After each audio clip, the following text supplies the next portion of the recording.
अगर उन सिपाहियों की बात करें तो उनको भी मैंने नहीं मारा। उनकी मृत्यु एक दूसरे के हाथों लिखी थी, अतः उनके लिए मुझे एक सुंदर लड़की बनाना पड़ा।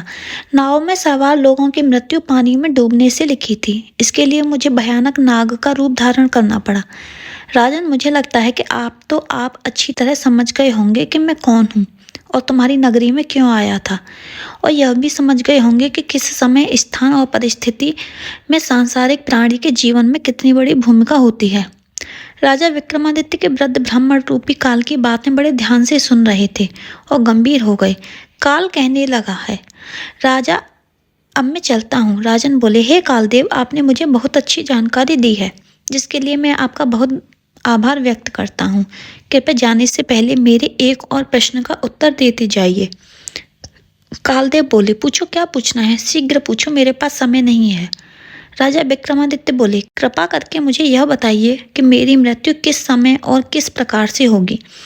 कालदेव बोले, राजन, मैं यह तो नहीं बता सकता कि तुम्हारी मृत्यु कहाँ और किस प्रकार से होगी, परंतु यह नहीं बता सकता कि तुम्हारी मृत्यु कब होगी। राजा विक्रमादित्य बोले, हे कालदेव, मृत्यु का समय बताने में आपको क्या आपत्ति है?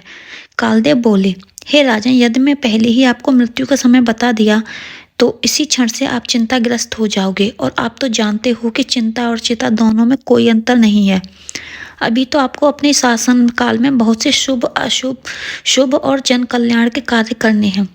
राजा विक्रमादित्य बोले, चलो, समय ना सही, यह तो बता दो मेरी मृत्यु कहाँ और कैसे होगी। कालदेव बोले, सुनो राजन, तुम्हारी मृत्यु तुम्हारे ही महल में सीढ़ियों से पांव फिसलने के कारण होगी। इतनी बात सम्राट विक्रमादित्य को बताकर वह ब्राह्मण रूपी काल शीघ्रता से एक दिशा की ओर आगे चले गए और कुछ दूर जाकर विलुप्त हो गए। अब इस समय सूर्य भगवान भी पूर्ण रूप से अस्त हो चुके थे। चारों तरफ अंधेरा छा गया था।